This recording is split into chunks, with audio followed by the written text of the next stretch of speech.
As they go down into it, they have several exchanges here. And in one of these, Montresor is speaking. He says, "Come," I said with decision, "we will go back. Your health is precious. You are rich, respected, admired, beloved. You are happy as once I was."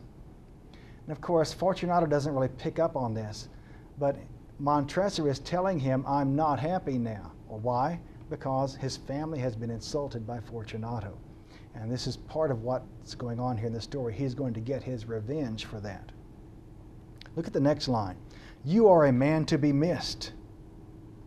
Well, literal meaning here, he's going to be missed in the morning, right? Because he's about to disappear forever, and just like he never existed.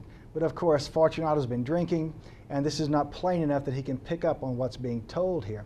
But in a way, Montresor is warning him or foreshadowing of what's going to happen here as he's telling him, "You are a man to be missed," which appeals to his vanity. He's an important man, but also has this latent meaning that you're going to be missed in the morning because you're about to disappear.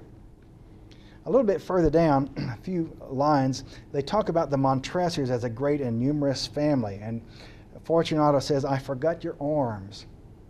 So remember, these great European families have these family arms, right? Like on a shield, and they have two lions facing each other, or two dragons facing each other, or a dragon and a sword, or whatever it might be, that the family motto and the family emblem and the family arms that they call them for that family. So what they're talking about here is just that, and he describes them, that it's a huge human foot with a foot crushing a serpent, and the fangs of the serpent are embedded in the heel.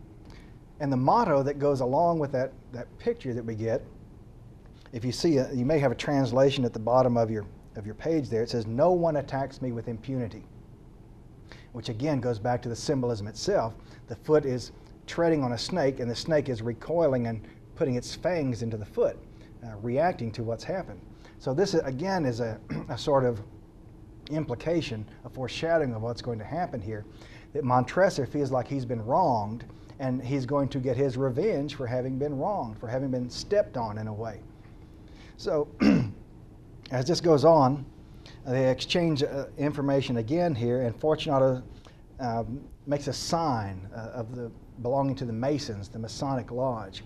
And Montresor doesn't understand this sign because he's not a member of the Masonic Lodge.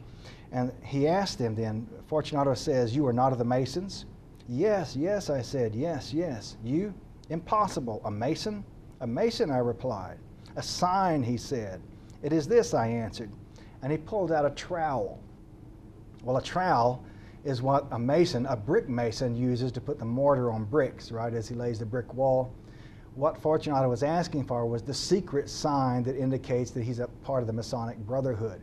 But again, we have this different interpretation, and in a way a different intentional interpretation by Montresor here, as he's in fact showing him the instrument of his death, as he's about to be using it here in just a few minutes. Well, they proceed down the caverns. It's dark, it's damp, it's a very creepy sort of place. There are bones scattered about down there because this is also a place where they would have buried many of the family members as they died.